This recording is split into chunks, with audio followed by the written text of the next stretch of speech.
Professional BS programme. ఇది కేవలం degree కాదు, మీ ఫ్యూచర్ కెరీర్ కి డైరెక్ట్ గేట్వే. పూర్తి వివరాలకు వెంటనే స్క్రీన్ పై కనిపిస్తున్న నంబర్స్ కి కాల్ చేయండి. అంటూ సినిమా తీస్తే అందరూ ఒకే ఇప్పుడు సేమ్ జగపతి బాబు గారు మీరు ఆమె.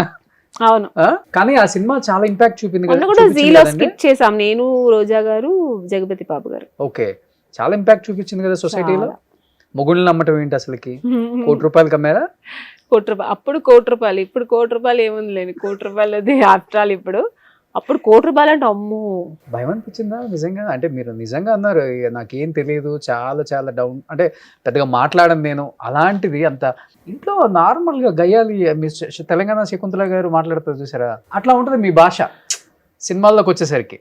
అంటే తర్వాత ఏమైందంటే రావడం ఇంకా ఇలా ఉంటే కుదరదని నన్ను నేను మార్చుకున్నా. కొంచెం మాట్లాడడం, అందరితో కలవడం అన్నీ, అంటే మరీ ఓవర్ కాదు, కొంచెం నాకు ఇష్టమైన వాళ్ళతో నేనే దగ్గర అవ్వడం, నాకు ఎవరు కంఫర్ట్ ఉంటారో వాళ్ళతో కలవడం. ఇప్పుడు సౌందర్య కంఫర్ట్, తర్వాత ఇంద్రజ కూడా బాగానే మాట్లాడు.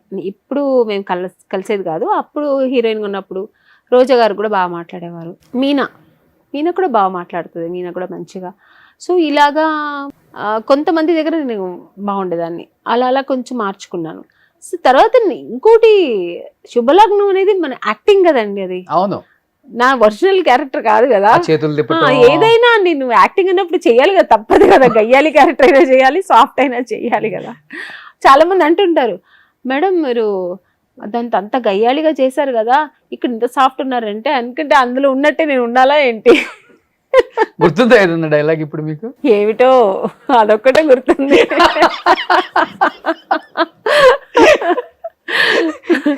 ఏంటో ఈ జీవితం ఏంటో అనిపిస్తుంది ఇంకొకసారి అండి. ఏమిటో సుమన్ టీవీ వచ్చాను ఈరోజు, మీరు అన్నిలో ముందుది పైది కిందది మొత్తం లాగుతున్నారు, ఏమిటో కామెంట్స్ వేసుకుంటారండి నన్ను, ఏమిటో. కానీ super duper hit, ever green cinema అది. అవును, ఇప్పటికీ ఎక్కడికి వెళ్ళినా శుభలగ్నం అనేది, శుభలగ్నం నెక్స్ట్ మావి చిగురు. కొంతమంది మిస్టర్ పెళ్ళాం అంటారు, కానీ ఎక్కువ పర్సంటేజ్ వచ్చి శుభలగ్నం గుర్తిస్తారు. అల్టిమేట్ సినిమా అది నాకు, నా లైఫ్ లో. ఆ క్యారెక్టర్ కి ఆమెనే కాదు తప్పితే వేరే వాళ్ళని మనం ఊహించుకోలేము ఇంకా. అలా ఏం కాదు, నేను చేశాను కాబట్టి అలా అనిపిస్తుంది.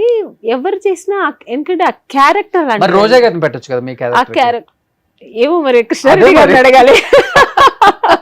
మొన్న కృష్ణారెడ్డి గారు కూడా ఫోన్ చేసి ఆయన కూడా ఏదో సినిమా చూస్తున్నారంట, ఎంత బాగా చేసావు అమ్మా అని. ఇప్పుడు మళ్ళీ నన్ను ఆయన అప్రిషియేట్ చేయడం, ఎంత బాగా చేసావా అమ్మని, సినిమా చూస్తున్నాను టీవీలో వస్తుంది, ఎంత బాగున్నావు, ఎంత బాగా చేసావు అన్నారు. థ్యాంక్ యూ సార్ అన్నాను. అంటే ఆయనకు కూడా చూసి ఆయనకు కూడా ఇష్టపడుతున్నారు, ఇంత బాగా వచ్చింది సినిమా అని. నేను శుభలగ్నం మావచిగురు ఒక 10-15 సార్లు చూసుంటాను ఈ ఇయర్ లోనే. ఈటీవీలో కంటిన్యూగా వేస్తారు, ఎవ్రీ 2 weeks కి, ఎవ్రీ వీక్ వేస్తారు. ఒక్కోసారి కంప్లీట్ క్లైమాక్స్ మీరు చనిపోయి కార్లో నుంచి అలా పడిపోయేదాకా చూస్తాం. అంటే యాక్చువల్లీ అయితే శుభలగ్నం మంచి సినిమా, చాలా గుర్తుండిపోయే సినిమా నా లైఫ్ లో. కానీ యాక్టింగ్ వైజ్ చూస్తే మావి చిగురు అది ఎక్కువ యాక్టింగ్ ఇది ఉన్న క్యారెక్టర్ నాది. యాక్టింగ్ పర్పస్ ఎక్కువ ఉండేది దాంట్లో, చాలా కష్టపడి చేశాను నేను. ఎక్స్ప్రెషన్స్ అన్నీ చాలా ఎక్కువ ఎమోషన్స్ ఉంటాయి. ఒకరోజు చేశానంటే ఆ రోజంతా వెళ్ళి హెడేక్ వచ్చేది, అంటే ఎమోషన్స్ ఏడ్చి ఓవర్ ఇది స్ట్రెస్ ఎక్కువ అయ్యేది నాకు. ఎందుకంటే అది చాలా డెప్త్ ఉన్న క్యారెక్టర్ కదా అది. అంత నేను ఇంకొకటి ఏంటంటే వీలైనంత కొంచెం గ్లిజరిన్ తక్కువ వాడి చేయాలనే చూస్తుంటాను ఎప్పుడు. ఒక్కొక్కసారి గ్లిజరిన్ లేకుండా ఏడుస్తా. అలా ఏడ్చినప్పుడు ఏమవుతుందంటే ఏడ్చి హెడేక్ వస్తుంది ఎక్కువ. గ్లిజరిన్ లేదు కదా ఇప్పుడు, ఇదన్నా ఒక సీన్ ఎందుకంటే మావచిగురులోది అలా ఏడిస్తే అది రాదు, అది ఇప్పుడు రాదు. అది వస్తే కెమెరా ఉండాలి, డైరెక్టర్ కెమెరా ఉంది, యాక్టింగ్ డైరెక్టర్ వచ్చి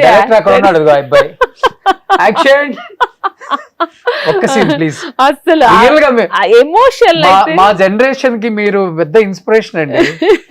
భార్యలు ఎలా ఉండాలంటే మీలాగా ఉండాలని చాలా మంది చెప్తుంటారు ఇప్పుడు కూడా. అది నా అదృష్టం అండి, అలాంటి మంచి క్యారెక్టర్లు దొరకడం కూడా. అదే చెప్తుంది, మంచి డైరెక్టర్స్ తో వర్క్ చేయడం, బాపు గారు, కె విశ్వనాథ్ గారు. ఇప్పుడున్న యాక్టర్స్ కూడా చాలా మంది మిమ్మల్ని ఫాలో అవుతారు నేచురల్ గా ఎలా చేయడానికి, కొన్ని ఇవే సినిమాలు పెట్టుకొని చూస్తారు. అవును. అలాంటి వాళ్ళకి ఇన్స్పిరేషన్ మీరు లైవ్ లో చేస్తే ఇంకా నా కోసం ఒక్కటి ప్లీజ్. ఏం చేయమంటారు పర్లేదు, తక్కువ నీళ్ళతో ఎక్కువ కాంటెంట్ ఇవ్వండి.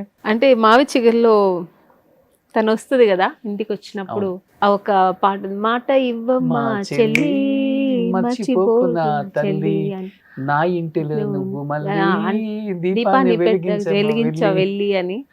ఆ సీన్ లో డైలాగ్ అయితే గుర్తులేదు కానీ అది చెప్తుంటా ఇలాగా, నా మొగ్గుడు నేను ఎక్కువ ప్రేమించాను, నాకు తను భర్త కాదు, నా ప్రాణం, నా బిడ్డ, ఆ ఇంటిని నువ్వు వెళ్ళి వెలిగించాలి, నా కుటుంబాన్ని, నా పిల్లల్ని, నా భర్తని, వెళ్ళిపోతున్నా,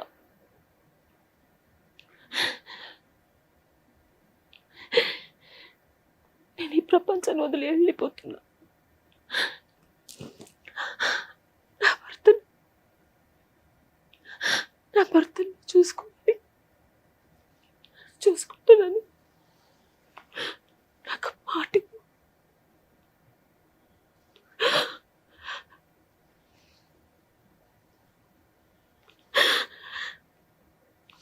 సూపర్ అండి.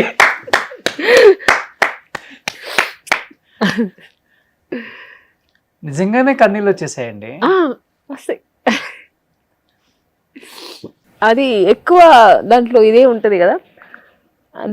నా శుభలగ్నంలో నాకు డబ్బింగ్ వచ్చి అప్పుడు కొన్ని సినిమాలకు నేను చెప్పేదాన్ని. ఇప్పుడు మిస్టర్ పెళ్ళాం అలాంటి కొన్ని సినిమాలకి డైరెక్టర్ గారు నేనే కావాలని చెప్పించుకున్నారు బాపు గారు. శుభలగ్నంలో సారు కృష్ణారెడ్డి గారు మన సరిత గారితో చెప్పించారు. సరిత గారు సినిమా చూసి ఆవిడ మార్నింగ్ ఫ్లైట్కి వచ్చి చెప్పేసి మళ్ళీ ఈవినింగ్ ఫ్లైట్కి వెళ్ళిపోతుంది. ఆబ్వియస్లీ ఏ మూవీకైనా. ఈ మూవీ చూసి ఆవిడ నాకు 2 days కావాలి, అమ్మాయి చాలా డెప్త్ ఉంది క్యారెక్టరు, అంత హెవీ చెప్పాలంటే నాకు 2 days కావాలి అంటే ఆ క్యారెక్టర్ అలాంటిది. సో డబ్బింగ్ సరిత గారా? రెండిటికి సరిత గారు. శుభలగ్నం కూడా. ఓకే, మన హీరోయిన్ సరిత గారు. హీరోయిన్ సరిత గారు. ఆవిడ ఒక ఆర్టిస్ట్ కాబట్టి నేను ఎంత డెప్త్ చెప్పాను. మనం ఇప్పుడు డైలాగ్ చెప్పి ఒక చిన్న చిన్న ఎక్స్ప్రెషన్స్ ఉంటాయి. మామూలుగా డబ్బింగ్ ఆర్టిస్టులు డబ్బింగ్ చెప్పేసి వెళ్ళిపోతారు, ఆ ఎక్స్ప్రెషన్స్ మిస్ చేస్తుంటారు. అందుకే మోస్ట్లీ మన సినిమా అనే డబ్బింగ్ చెప్పుకోవడం అనేది ప్లస్ అవుతుంది. ఆ ఎక్స్ప్రెషన్స్ అంతా మిస్ అవ్వదు. ఆవిడ ఆర్టిస్ట్ కాబట్టి ఎక్కడ మిస్ చేయలేదు. నా ఫీలింగ్స్ చూసింది సినిమా మొత్తం. నేను ఎక్కడ ఏం చేసినా అట్లా యాప్ట్ అలాగే చేసింది. 100% జస్టిస్ చేశారు. చాలా బాగా చేశారు. Great actress. గ్రేట్. కానీ తప్పించుకుంటున్నారు, మాకు ఇంటర్వ్యూలు ఇవ్వకుండా దుబాయ్కి వెళ్ళిపోయారు సరిత గారు.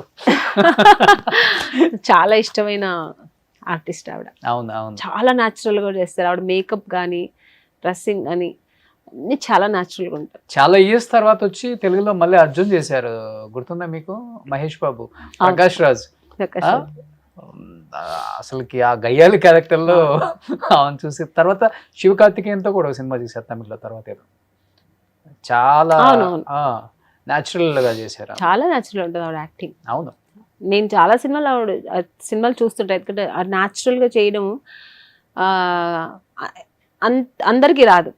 ఒక జయసుధ గారు, సరిత గారు ఎక్కువ న్యాచురల్ గా చేస్తుంటారు. కానీ ఇండస్ట్రీలో ఎవరైతే డస్కీ నల్లగా ఉన్నారు అని కలర్ మీద కూడా కామెంట్ చేసిన డైరెక్టర్లకి, ప్రొడ్యూసర్లకి వాళ్ళ డేట్సే దొరకలేదు చివరికి.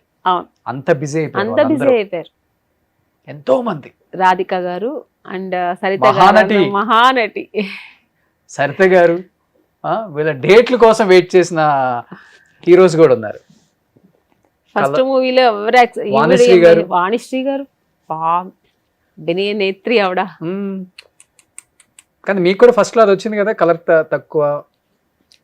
వచ్చింది నాకు కూడా.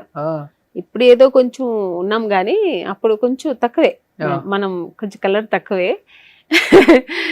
అది చూస్తే అప్పుడు మేము వచ్చినప్పుడు ఇంకా ఇప్పుడు సావిత్రి గారు మీరు చెప్పినట్టు, మన వాణిశ్రీ గారు, రాధిక గారు, వీళ్ళంతా వచ్చినప్పుడు, సరిత గారు వచ్చినప్పుడు అంతా కలర్ పెద్దగా అనేవారు కానీ ఎక్కువ వాళ్ళే ఉండేవారు.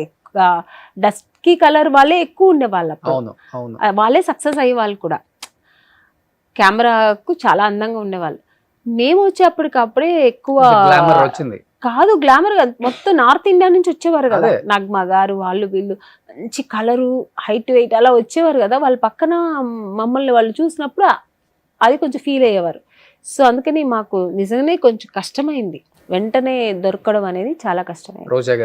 రోజా గారు కూడా ఎన్నో ఇంటర్వ్యూస్ లో చెప్పారు ఆవిడ ఈ కలర్ గురించి. ఎందుకంటే ఆ టైంకి మీనా గారు, రంభ వీళ్ళందరూ వీళ్ళతో మంచి కలర్, ఆవిడ మంచి colour. మంచి కలర్, మీనా మంచి కలర్. నేను ఇంత ముందు ఎందుకు మిమ్మల్ని చేయమన్నానంటే మేడం, ఒక సీను ఇంత మంచి యాక్ట్రెస్ ని అన్ని సినిమాలలో అందరు హీరోస్ మాకు కావాలి ఆమెని మంచి రోల్ కి అని అడిగిన హీరోస్ కూడా ఉన్నారు ఆ టైంలో. అంటే వెంకటేష్ గారు చిరంజీవి గారు కాంబినేషన్ లో అసలు ఎందుకు పడలేదు అర్థం కాలేదు. వాళ్ళు కూడా ఫ్యామిలీ సినిమాలు ఎక్కువ తీసారు ఆ టైంలో. వెంకటేష్ గారు ఫ్యామిలీ హీరో అందరికి, లేడీస్ కి. మరి ఎందుకు నాకు రాలే, ఎక్కువ సౌందర్య ఎక్కువ చేసింది. అవును, మేబీ సౌందర్య సక్సెస్ కూడా ఎక్కువ. వెంకటేష్ బాబు గారు సౌందర్య కాంబినేషన్ బాగుంటుంది, మేబీ అది కూడా అయ్యుండొచ్చు. బట్ నాకు రాలే. కానీ చిరంజీవి గారి సినిమా వచ్చింది నాకు, చిరంజీవి గారితో ఆపర్చునిటీ వచ్చి బుక్ అయ్యి ఒక 15 days ఉంది షూటింగ్ వెళ్ళడానికి వెళ్ళినప్పుడు డైరెక్టర్ మారారు అక్కడ. సో అక్కడ ఏం జరిగిందో పాలిటిక్స్ తెలియదు, డైరెక్టర్ చేంజ్ అయిన డైరెక్టర్ వద్దనుకున్నారా ఏమో తెలియదు, చేంజ్ చేశారు, మళ్ళీ నగ్మా గారిని వేశారు నా క్యారెక్టర్కి, రిక్షావాడికి. ఓహో, సౌందర్య నేనే అందులో కూడా. అప్పుడు కూడా మాట్లాడుకున్నాం, మళ్ళీ మన ఇద్దరు కలిసి చేస్తున్నాం అది ఇదని. తర్వాత మారింది. కానీ మనం కాంబినేషన్ లో చేయని హీరోసే మనల్ని బాగా లైక్ చేస్తారు, ఎక్కడైనా కలిసినా మాట్లాడటం.